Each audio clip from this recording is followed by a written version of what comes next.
tight clothing, a lot of makeup, very revealing clothing, and actually quite promiscuous. I always just felt that it was something that you had to put up with, people making comments, or specifically men making comments every time you'd go out. And as a young girl, it was just so horrible. I remember having my skin crawl every single time a man would whistle or make a comment. But looking back, the clothes I was wearing, first of all, made me look a lot older, but secondly, they were so provocative that you are giving out this image that you almost want to be sexualized. And on top of that, I was starting to go out more. I had a very large mixed friend group, so I was hanging out a lot with male friends. I started drinking alcohol like everyone else, even though I was probably a lot more reserved than most people of my age in that group. I was still doing a lot of things that even back then I didn't really feel that comfortable with.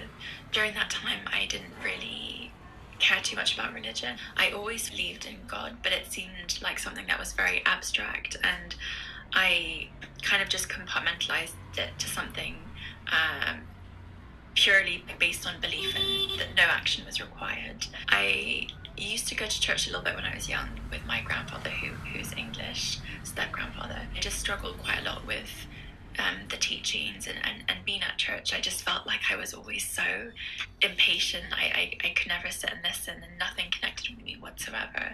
I felt that the services to me were like a very indirect relationship with God, and I couldn't quite get to God through the way that I was taught to practice religion.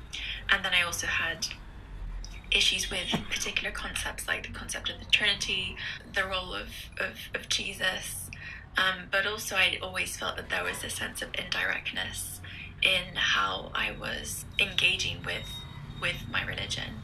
I felt like I was never really speaking to God directly. It was always through some kind of intermediary. And even in prayer, I felt that it was always so formal, and I was never able to really feel much.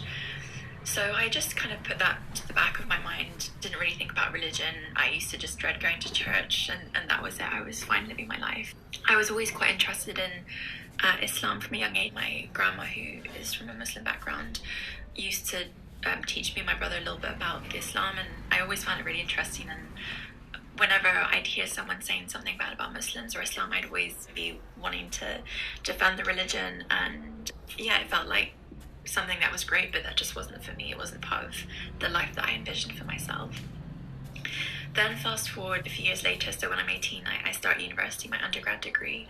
Even though I barely went out during my university years, I still was in scenarios that I don't think were very befitting. And this is when, for the first time, I was around a lot of Muslims, like practicing Muslims, because I'd taken Arabic as one of my courses. At that point, I used to get so riled up by seeing girls in headscarves. There were a lot of hijabi girls on our course. I was one of the few who didn't wear anything. And I just felt like this was something that was very oppressive. I felt that they were girls who were not able to think freely, and I felt quite sorry for them, in all honesty. And then this was also at a time like around 2013, 2014, when there were a lot of people going off to Syria to fight with ISIS, and I was following politics quite closely at that time, and I was just so sickened by everything that I was seeing unravel. And obviously, looking back now, it was a really, really horrible, brutal period. But back then, I used to get so riled up, and I used to get myself involved in all sorts of debates on Facebook. Whenever I'd see someone post something that was like anti-UK government, I'd be the first to comment like crazy, start an argument. I'd private message girls who I felt were sharing things that were a bit even like in a grey area, not so black and white. There was another example when one of the boys in my class who was English, like fully English, ended up converting to Islam, and I actually sent him this long message on Facebook. I apologized years later, but I sent him this long message on Facebook, pretty much just saying, why did you feel the need to convert? What did you hope to find in Islam that you couldn't find in your own religion and Christianity?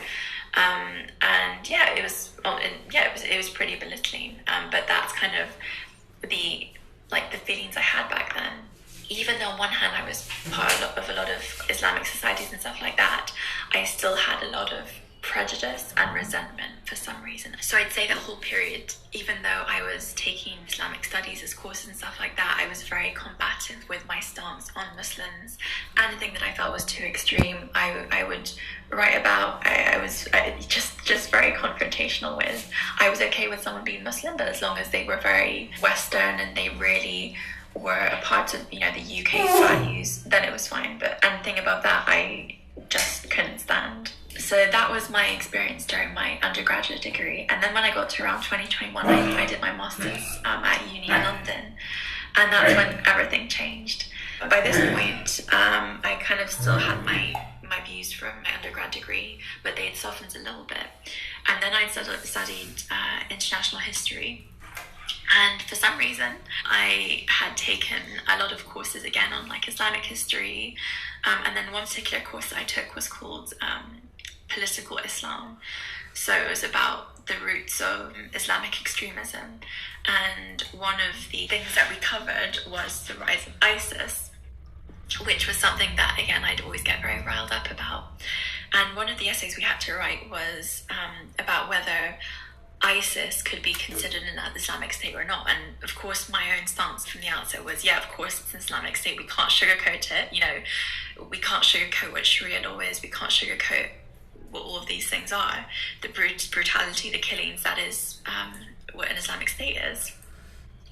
So as I was researching my essay, and that was a lot more pure theology, and I started catching myself off guard a little bit. I was getting more and more surprised by what I was reading. One of the things that I focused on was social justice in Islam.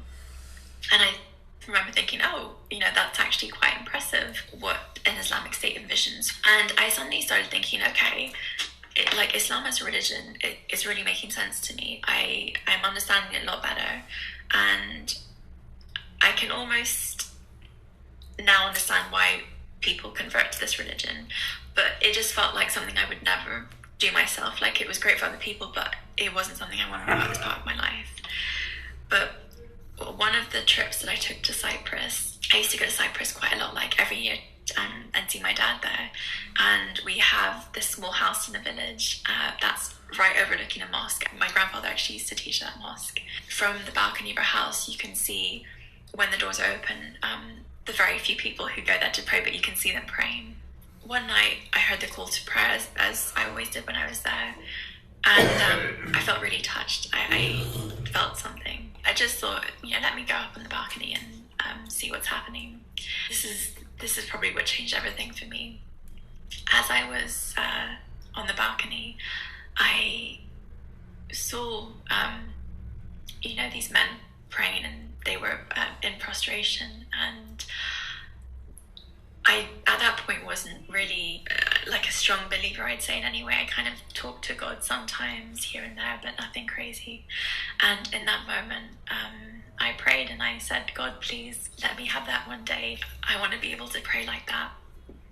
And I was crying. It just seemed like this thing in front of me, these people praying, was so unachievable for me. It was something that was so far removed that it just felt impossible, like it was a completely different life that I'd never had, but I so wanted to be a part and to experience. After that moment, I realised that religion was starting to weigh a lot more heavily on me. All the videos I was watching were to do with Islamic theology and like debates and speakers' corner and stuff, and people's stories to conversion. And so I decided, okay, maybe this is something that I want for myself. Maybe I do want to be Muslim, but how is this going to happen? How is my family going to really accept this? Not just being Muslim, but being practicing. Am I going to start to have to wear a headscarf? Do I have to give up eating pork? How is my life going to change? And I felt really afraid of that. And I spoke to a few people at the time who I trusted, and it was clear that this was something that was important for me to do. So I took my Shahada one night by myself in my room. I think it was actually on Christmas Eve, or like a night before Christmas Eve. And it was such a special, intimate moment. I was so emotional, and it just felt like the best feeling to know that this is exactly where I was supposed to be. This was exactly what was planned for me. And that everything that I'd been through up to that point had, you know, I can do a whole other video going more in depth about this experience. It's hard to condense it to such a short video, but there were so many signs in my whole childhood that led me up to that point. So after I took my Shahada, I decided that I wouldn't tell anyone, straight away at least. I wanted just to be really gradual in how I was going to go about changing things. I just wanted to figure out what I'd start with first. It seemed so overwhelming. I was living with my mum and my brother at the time, and I thought I'd just keep it a little bit quiet and not tell any of my friends. I told a few of my Muslim friends, but that was it. One of the things that I knew I wanted to really focus on was prayer. At that point, I could read and write in Arabic, but I couldn't really understand loads. But I thought prayer is the main entryway into this. So that's what I wanted to focus on. That was actually a really, really difficult challenge, because even though I was able to recite the prayers and learn them quite quickly because I could read and write in Arabic, I just couldn't connect with God, I felt, anymore.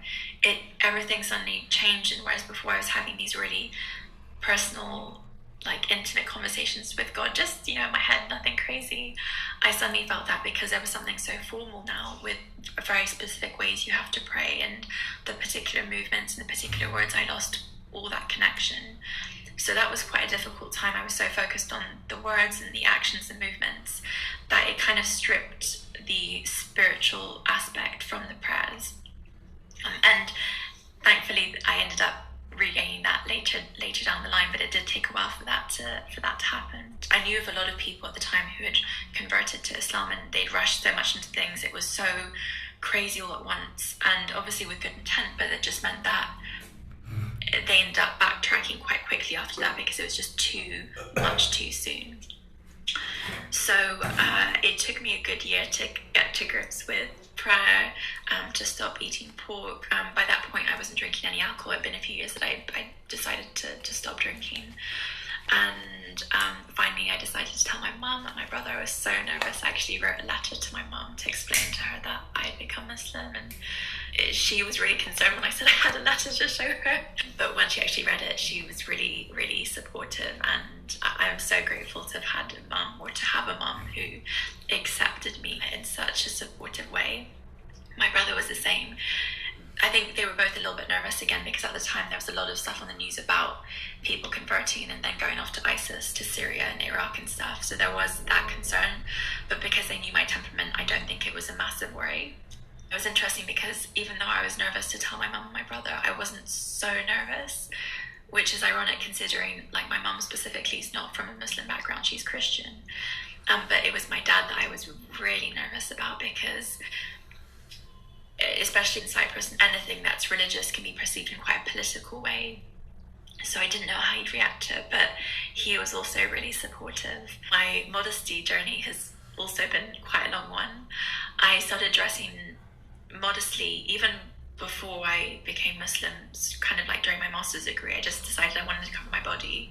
I was sick of people objectifying me and sexualizing me, so I started wearing very loose clothing, but my hair was always on show. It was really difficult when I finally did decide to cover my hair, but I'll probably make another video just about that alone because I actually kept that quiet from my family for a whole another year, and I only started wearing a headscarf like around 24, 25, so quite a few years into my journey as a Muslim. It took me a long time to get to the point where I felt comfortable practicing in front of people, and I think I still even now feel a little bit awkward sometimes if it comes to like me having to pray and stuff like that, but everyone around me has been really supportive. But yeah, that's pretty much it for how I became Muslim.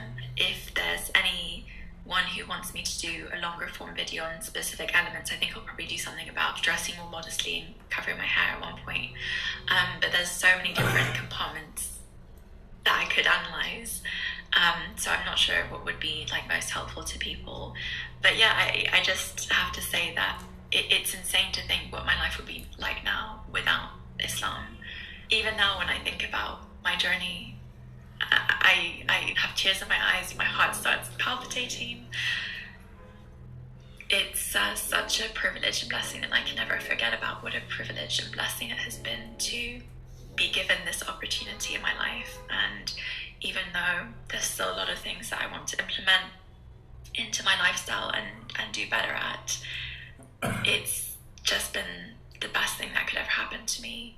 No one else in my family is really practicing, but everyone's very open to learning and understanding more. I think my focus is not so much on trying to convert everyone around me, but just being gentle. And I know that, inshallah, when I have my own family, my own children, then I can finally raise them in a way that I think is wholesome within an Islamic framework, you know, a way that I didn't experience growing up. And so many of the bad situations that I got involved with are just not things that children should have to experience. I want to have the opportunity to give my own children a much more, wholesome